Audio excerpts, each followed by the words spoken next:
नमस्ते सभी को। पार्ट 3 DGCA का हम समझना आगे कंटिन्यू करते हैं। पिछले वीडियो में हमने पार्ट 3 स्टार्ट किया था, आधा ख़त्म हो गया था। अब हम रीड करना अगला स्टार्ट करते हैं। रूल नंबर 10 से हमें स्टार्ट करना है, एक्सेप्टेंस ऑफ फॉरेन अप्रूवल्स।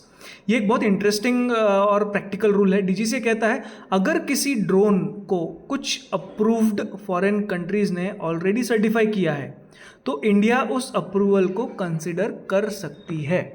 यानी अगर ड्रोन पहले से ही ट्रस्टेड इंटरनेशनल रेगुलेटर द्वारा अप्रूव्ड है तो DGCA सर्टिफिकेशन प्रोसेस आपका बहुत आसान हो जाएगा। मान लीजिए किसी ड्रोन मॉडल को USA या अनदर अप्रूव्ड एविएशन अथॉरिटी ने सर्टिफाई कर दिया है तो DGCA उस सर्टिफिकेशन को रिकॉग्नाइज कर सकती है। ये क्यों ज़रूरी है? इंटरनेशनल ड्रोन कंपनीज़ को सुविधा मिलती है, डुप्लीकेशन काम कम होता है और अप्रूवल प्रोसेस फास्टर हो जाती है। हर फॉरेन अप्रूवल ऑटोमेटिकली एक्सेप्टेड नहीं होगा, केवल उन कंट्रीज़ का अप्रूवल माना जाएगा जिन्हें गवर्नमेंट नोटिफाई करेगी। ओके, तो ये है rule number 10। Okay, rule number 11, एक सेकेंड, रूल नंबर 10 हो गया। Rule number 11, imports. अब ये इंपोर्ट रिलेटेड रूल है। DGCA कहता है कि ड्रोन इंपोर्ट्स को रेगुलेट किया जाएगा।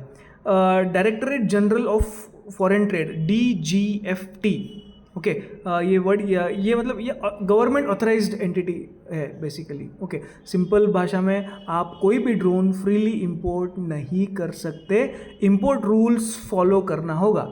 ये क्यों ज़रूरी है? सबसे important, security sensitive technology. Drone क्या है? सिक्योरिटी सेंसिटिव टेक्नोलॉजी है। सर्वेलेंस यूज़ हो सकता है, डिफेंस कंसर्न्स हो सकते हैं, इसीलिए इंपोर्ट्स कंट्रोल्ड रहते हैं। अगर कोई company foreign agricultural drone India लाना चाहती है तो इंपोर्ट रेगुलेशंस अप्लाई हो सकता है। ओके, उसके बाद rule number 12, mandatory safety features. Okay, ये बहुत इंपॉर्टेंट फीचर फोकस्ड रूल है। गवर्नमेंट फ्यूचर में ड्रोन्स के लिए मैंडेटरी सेफ्टी फीचर स्पेसिफाई कर सकती है। ओके, एक मिनट, मैं इसको और ऊपर ले लेता हूँ ताकि आपको दिखे थोड़ा सा। यस, स्टार्ट करते हैं। रीस्टार्ट एक्चुअली ये गया। हाँ, सबसे पहला फीचर NPNT, इसको लिख लो। अगर कहीं पे आप नोट निकाल रहे हो तो लिख लो, no permission no take off. अब यह ड्रोन इकोसिस्टम का फेमस कंसेप्ट है। अगर रिक्वायर्ड परमिशन नहीं मिली तो ड्रोन टेक ऑफ नहीं कर सकता। जैसे ATM बिना पिन के पैसे नहीं दे सकता, वैसे ड्रोन बिना परमिशन उड़ान नहीं भरेगा। क्यों ज़रूरी है? इलीगल फ्लाइंग कम हो जाएगी, रिस्ट्रिक्टेड एरिया वायलेशंस कम होते हैं और सेफ्टी इंप्रूव होगी, है ना। दूसरा है real time tracking. Okay, NPNT हो गया, रियल टाइम ट्रैकिंग बीकन। अब सरकार फ्यूचर में ये भी रिक्वायर कर सकती है कि ड्रोन अपनी location, altitude, speed, UIN number real time में ट्रांसमिट करे। मतलब ड्रोन डिजिटली ट्रैक किया जा सकता है। ये क्यों ज़रूरी है? क्योंकि एक्सीडेंट हो सकते हैं। ड्रोन रिस्ट्रिक्टेड एरिया कब हो सकता है? मान लो एक्सीडेंट हो गया, ड्रोन रिस्ट्रिक्टेड एरिया में चला गया, इलीगल ऑपरेशन हो रहे हैं, तो इमीडिएटली अथॉरिटीज़ आइडेंटिफाई कर सकती है कि कौन सा ड्रोन है, कहाँ से आया है, किसका है, वगैरह वगैरह। जैसे व्हीकल की नंबर प्लेट होती है वैसे ही सेम ड्रोन को डिजिटली आइडेंटिटी ब्रॉडकास्ट बनाने की ये एक कोशिश है। उसके बाद हमने एक और देखा था पिछले वीडियो में, जियो फेंसिंग। ओके, ये हमने पहले भी समझा था। जियो फेंसिंग मतलब ड्रोन को रिस्ट्रिक्टेड जोन में जाने से डिजिटली रोकना। एयरपोर्ट एरिया में ड्रोन ऑटोमेटिकली रिस्ट्रिक्ट हो जाता है।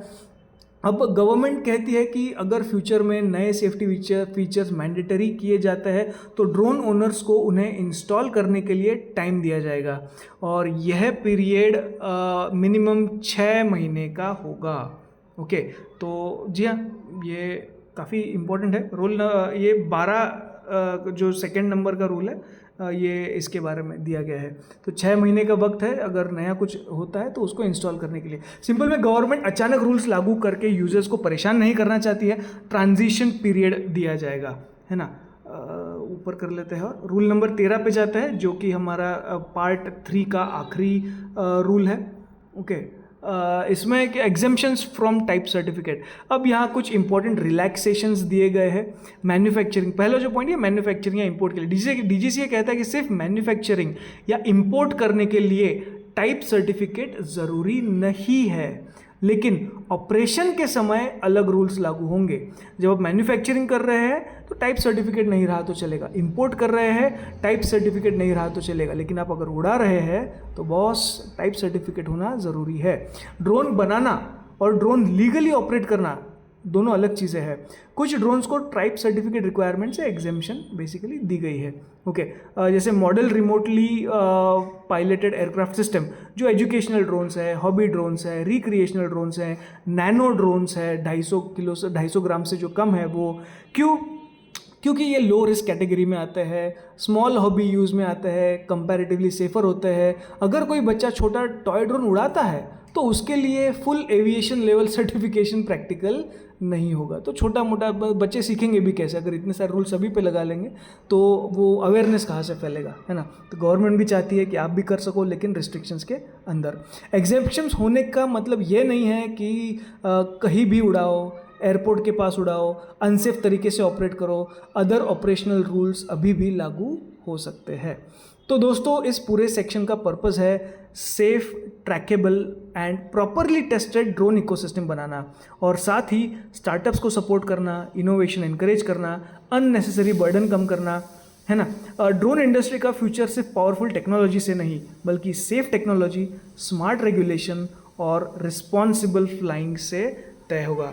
अभी अगले वीडियो में हम पार्ट 4 जो कि रजिस्ट्रेशन प्रोसेस है अनमैन्ड एयरक्राफ्ट सिस्टम का, उस पर डिस्कशन करेंगे। तो बने रहिए हमारे साथ। Thank you.